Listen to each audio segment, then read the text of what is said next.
Cuéntame un poco, Ana, ¿cuál es el trabajo de un veterinario en la apicultura? La apicultura es una ganadería. Como cualquier ganadería necesita un veterinario que se haga cargo de la sanidad de esos animales, primero para que estén sanos y segundo para que los productos que se consuman derivados de esta ganadería sean salubres y no produzcan ningún daño. El veterinario nació para cuidar de la salud de las personas y que los alimentos que comieran fueran salubres. Nuestra función es pues como la de cualquier veterinario de ganadería, con una ganadería un poquito especial porque pues las abejas son insectos, no son mamíferos, no son vertebrados y tienen pues unas peculiaridades que otras ganaderías no tienen. Nuestro trabajo es tanto de campo como burocrático, porque los apicultores no están acostumbrados a trabajar con la administración, la carga administrativa de los ganaderos cada vez es mayor, entonces pues asesoramos un poco para que lleven la explotación ganadera acorde a la legislación de la mejor forma posible. ¿Cómo es tu día a día en los colmenares? Visitamos a los apicultores que tienen problemas sanitarios o a los que tienen más de 16 colmenas y marcamos las colmenas que vemos que tienen alguna sintomatología rara o que no tienen el trizno que tenían que tener, no tienen un movimiento o la piquera está sucia, las marcamos para esas verlas las últimas.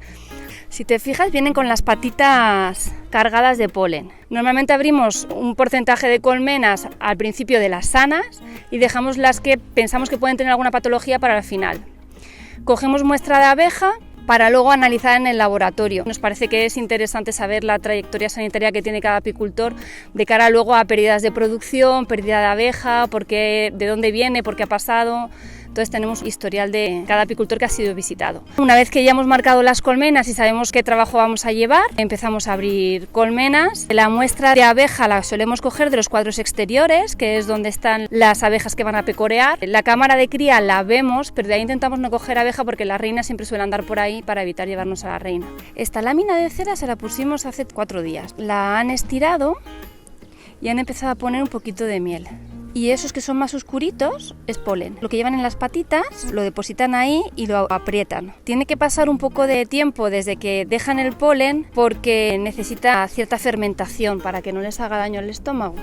Mira, este cuadro es todo de cría. ¿Veis ese ahí que es más gordito, que es como más rechonchete, el tórax más grande? Sí. Eso es un zángano, son los machos. No tiene aguijón, es más gordote. Todo lo demás son hembras, son abejas. La disposición normal de una colmena es huevo, que aquí no se ve porque no lo hay. Cuando el huevo eclosiona, sale la larva.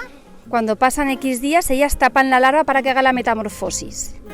Esto es lo que estamos viendo aquí, son todo larvas que están operculadas, que están tapadas. Y cerca tienen el polen y miel para poder alimentar a esas larvas antes de opercularlas. ¿Veis ahí el polen? Sí. Mira, ¿ves? Este cuadro es completamente distinto, es todo cría tapada, todo eso es cría, pero está más clarito porque la cera es nueva, todo eso es abeja que van a hacer. En esas celdillas, en el centro hay como un granito de arroz muy pequeñito, como una cuarta parte de un granito de arroz, esos son huevos, todavía no han eclosionado. A ver, en la colmena hay 3 tipos de apis, la abeja obrera, la reina y el zángano. El zángano son los machos y la abeja reina y la obrera son las hembras. La reina solo hay una y es quien coordina un poco la actividad de la colmena. Es quien dirige cuando hay que construir más panal porque viene floración, lo regula todo con feromonas y con hormonas. Entonces, cuando una reina es muy mayor o se le ha vaciado la espermoteca, ellas sacan reina nueva para que no baje el nivel de hormonas. En cuanto empieza a bajar el nivel de hormonas hay que renovar reina. La reina, cuando nace una reina nueva, porque se han quedado sin reina o porque la reina es muy viejecita, sale de la colmena una vez, va a ser la única vez que salga de la colmena, nunca más va a volver a salir de la colmena. Sale de la colmena una vez, hace un vuelo nupcial y se fecunda por varios zánganos de distintas colmenas. Con esto evitan consanguinidad. Vuelve a la colmena fecundada y entonces ya empieza a poner huevos y a regular un poco la colmena. Cuando nace la abeja va pasando por distintas fases. Las abejas cuando nacen son nodrizas, tienen las glándulas de la jalea real muy desarrolladas y se encargan de alimentar a las larvas más pequeñitas que todavía no han operculado. Conforme va pasando el tiempo, se convierten en constructoras, limpiadoras, pecoreadoras y por último ya las soldadoras que defienden la colmena. La velocidad a la que se desarrollan depende un poco de la época del año y de las floraciones. Pasa en todas las especies, con los humanos no es lo mismo un niño de 12 años en España que un niño de 12 años en África. Las necesidades de cada civilización, por así decir, pues van en función de las necesidades de la sociedad, y ellas igual. No vive lo mismo una abeja en primavera que una abeja en invierno. En invierno pueden vivir hasta 3 meses, la colmena va mucho más despacio, está mucho más aletargada, y en primavera es todo mucho más rápido, y a lo mejor en 20 días, un mes, una abeja ya ha pasado por todas las partes del ciclo que tiene que pasar. Dentro de la colmena, la disposición es en los cuadros exteriores miel, por varios motivos. Primero, porque esté el cuerpo de cría, toda la cría compacta, y que estén todas las nodrizas cuidando de ellas. Y segundo, porque también hacen de aislante, la miel también sirve como aislante. En los cuadros que están cercanos a la cría es donde ellas van a acumular polen para que las nodrizas tengan el alimento cerca y puedan alimentar a las larvas. Este cuadro es un cuadro que pusimos hace 3 días. Ya lo tienen estirado y aquí probablemente pongan miel. La floración está acabando y entonces ellas están parando un poco la puesta. En este cuadro vemos cría. En la parte de arriba, cerca de donde está, eso es cría y esto es miel. Si veis la diferencia del opérculo, ese opérculo es un poco más transparente y ese es más opaco. Es porque ahí está la cría y aquí está la miel. Aquí vemos huevo, incluso larva flotando ya. Esa celdilla, por ejemplo, ya no tiene el huevo que hemos visto antes. Lo que tiene es un gusanito enroscado flotando en jalea real. El huevo eclosiona, sale la larva se va desarrollando y cuando va a hacer la metamorfosis es cuando lo tapan así. Mira, este también es de cría. Todo esto es cría y arriba miel, ¿vale? Estos que son más gorditos es cría de zángano. La reina pone huevo fecundado o no fecundado según lo que necesita la colmena. Los zánganos tienen la mitad del material genético que las hembras, que las abejas. Los zánganos son huevos no fecundados y las abejas son huevos fecundados. Entonces, si viene una primavera fuerte, van a hacer enjambre, o sea, va a enjambrar la colmena, la reina pone zángano para que tenga con quien fecundarse sus sucesoras. En función de cómo vaya la primavera, pues, o el tiempo o las floraciones, crían zánganos o destruyen zánganos. ¿Contra qué enfermedades luchan las abejas aquí en España? Pues el principal problema que tenemos en apicultura es la varroa. Entró en España en los años 80 y ha llegado para quedarse, entonces lo que intentamos es que esté siempre a niveles tolerables en la colmena. Cada vez cuesta más porque somos una ganadería minoritaria y no somos rentables para las empresas farmacéuticas, entonces hay muy poca rotación de principios activos que funcionen. Y ya la Universidad de Valencia tiene estudios sobre ciertas resistencias a esta molécula. Hay ácidos orgánicos que no producen resistencia, pero los tratamientos son efectivos si se trata sin cría. En la Comunidad Valenciana tenemos un clima tropical y ya cada vez casi desértico que hace que tengamos cría durante todo el año y entonces todos los tratamientos disminuyen su eficacia a un porcentaje muy elevado y esto hace que nos cueste mucho luchar contra la varroa y que tengamos que repetir tratamientos. Y el principal problema que tenemos fundamentalmente con la apicultura es la alimentación. Necesitamos que llueva cuando tiene que llover, necesitamos que salga flor cuando tiene que salir, que cuando esté la flor abierta no llueva para que la abeja pueda salir a trabajar. Luego hay años que a lo mejor sí que ha llovido y la flor está bien, pero vienen 2 semanas seguidas de aire y ya se echa todo a perder porque la abeja no puede salir a trabajar o se pierde mucha abeja cuando sale a pecorear. Realmente nuestros problemas ahora son varroa y la falta de una nutrición completa por falta de floración. Los agricultores también se quejan de esto, que el campo no sigue los ritmos que llevaba antiguamente y la abeja lo nota. Agricultura y apicultura siempre han ido de la mano. Además, con esto del cambio climático no solo afecta a la agricultura, sino a rutas de transhumancia de aves migratorias. Antes el abejaruco, por ejemplo, que es un pájaro muy bonito, pero que a los apicultores nos hace trizas. Estaba aquí un mes. La zona del Mediterráneo éramos ruta de paso. Ahora se quedan todo el verano y el año pasado, por ejemplo, tuvimos una cantidad de bajas por abejaruco bárbaro. Pues es un pájaro que come abeja, por eso se llama abejaruco. Y ejerce una presión muy fuerte sobre la colmena, la abeja no sale a pecorear, La reina no se puede salir a fecundar y se quedan muchas colmenas zanganeras. Algunas por parásitos que vienen de fuera, como Varroa en los años 80, y otras por el cambio climático. La colmena no tiene el mismo manejo que hace 30 años. Los apicultores lo dicen, es que mis padres o mi abuelo dejaba la colmena en medio del monte y solo iba a recolectar. Ahora no, ahora necesitas un trabajo continuo, requiere de unos cuidados que antes a lo mejor no eran necesarios. Y no por legislación, no eran necesarios porque realmente la biología y la ecología seguían los ritmos que tenía que seguir y ahora no lo sigue. ¿Qué consejos nos darías si conseguimos un panal de abejas en casa?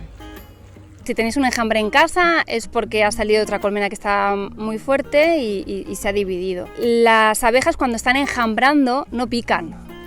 Si la chafas sí, o sea, no, tienen la capacidad de picar, pero no están a esas, están a otras. Entonces no tened miedo de que esté el enjambre si es chiquitín, lo lógico es que esté 24 horas y luego se vaya a otro sitio. Aún así, si no puede estar allí o no queréis que vaya a otro sitio, podéis llamar a bomberos, a la policía, incluso a nosotros y enviamos un apicultor para que haga la recogida de ese enjambre y se lo lleve. Estos enjambres, la gente se piensa que luego el apicultor se va a hacer rico con los enjambres, no son productivos realmente, y si son productivos al cabo del año. El apicultor está muy concienciado de los beneficios que tiene la abeja y lo que no quiere es que tenga un impacto negativo sobre la sociedad, por eso la recogida temprana y rápida para que nadie se asuste por tener un enjambre en casa. Realmente es eso, es una colmena que estaba muy fuerte, se ha dividido en dos y parte de esas abejas han seguido a la reina que ha sido expulsada de la colmena y se deposita en coches. Sobre todo les gusta mucho bombos de persianas, bueno, quedades. Pues si tenéis un campo, una casita en la playa y cuando lleguéis veis que tenéis una pelota de abejas o un enjambre, intentad no dar aspamientos, no hacer movimientos bruscos porque las vais a asustar, intentar no utilizar fli-fli porque si luego tiene que ir un apicultor a hacer la recogida van a estar mucho más agresivas. Y si os tenéis que acercar o pasar por ahí, pues intentando llevar perfumes y cosas así que también las altera un poquito. Pero en principio un enjambre que está enjambrando o recién enjambrado no pica, llamad al apicultor de referencia de la localidad o a la policía local que hace la recogida sin ningún problema. Lo lógico es que en 24 horas se mueva, no suelen ser sitios donde se queden para siempre. Realmente la reina se ha posado para descansar y luego sigue su camino. ¿Cómo es tu día a día en el laboratorio? Pues primero tenemos trabajo de campo, cogemos muestra de abeja como habéis visto anteriormente y las congelamos para poderlas analizar. Estas ya están congeladas y la analítica la realizamos, cogemos 50 abejas, hay que separar zángano porque en esta época del año siempre se coge algún zángano, separamos abdomen de tórax y solo con el abdomen preparamos un macerado. Se mezcla con agua destilada y luego se hace una tinción con azul de metileno. Esto nos va a permitir ver al microscopio óptico si hay esporas de nosema, también podemos ver qué están comiendo en ese momento porque se ven los granos de polen en el intestino y nos da bastante información de cuál es el estado a nivel intestinal de la abeja. Podemos ver algunas patologías. Ponemos muestra en el microscopio y vemos un poco lo que están comiendo, que están entrando de polen y eso, y si tiene alguna patología que afecta a nivel intestinal. Las abejas tienen, como hemos dicho antes, virus, bacterias, parásitos externos, internos, hay parásitos intestinales, hay nosema es un microsporidio y lo que vemos es esporas de nosema en el abdomen de las abejas. Hay dos tipos de nosema, nosema apis y nosema ceranae.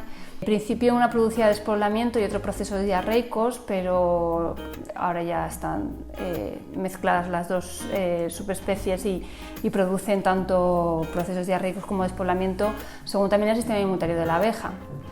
Hay explotaciones que tienen una carga parasitaria de nosema alta, al menos a nivel del microscopio, y no tienen ninguna sintomatología, porque a nivel nutricional están muy fuertes, el aporte proteico es muy bueno, a nivel visual la colmena funciona súper bien. Y luego hay otras que están muy flojitas y el nivel de parasitación de nosema es muy bajo. Entonces todavía no sabemos bien qué lesiones puede producir, sabemos que rompe las células del intestino cuando sale, cuando ya ha salido a la luz intestinal, pero no sabemos más acerca de las patologías porque se investiga muy poco en apicultura, no tenemos ningún laboratorio de anatomía patológica. Se muere un cerdo, una cabra y puedes mandar a analizar ganglios, pulmón, vísceras, analíticas, en abeja no. Como laboratorio de referencia nacional está Algete, que funciona bien, pero realmente nos va a decir si hay algún proceso vírico, virus de las alas deformadas, virus de la parálisis crónica, virus de la parálisis aguda y si hay nosema. Los virus tienen una sintomatología bastante clara, normalmente con un análisis visual sabes qué tipo de virus es el que está cursando. Y nosema podemos analizar nosotros, necesitamos un laboratorio que nos diga qué daños produce en la abeja este tipo de patologías. El laboratorio realmente empezó para hacer análisis melesiopalinológicos, para muestras de miel que los socios de cara a la venta de miel pudieran defender si una miel es de romero, es de azahar o es de mil flores. Porque hay muchas veces que las características organolépticas o el color de la miel cumple con los parámetros estándares de esa miel monofloral, pero no tiene la cantidad de polen necesaria para poderla catalogar como miel de azahar, de romero, de tomillo. El laboratorio no está preparado porque somos un laboratorio muy chiquitín que realmente es de servicios para los socios. No podemos analizar residuos que tengan las mieles, pero sí que podemos analizar humedad, conductividad y análisis polínico. El análisis polínico lo lleva mi compañera Inma, que también es veterinaria, pero os podemos enseñar, por ejemplo, el romero, por ejemplo, es muy chuli. Vamos a ver si hay. Son más chatitos, tienen 6 poros y se cuentan perfectamente 1, 2, 3, 4, 5 y 6. Tienen 6 poros. El girasol, por ejemplo, es redondito y tiene muchos pinchos. Se ven varios parámetros, o sea, la miel tiene que tener una humedad para que no fermente, que no sea muy alta, y eso significa que el apicultor ha hecho un buen manejo en el corte de la miel.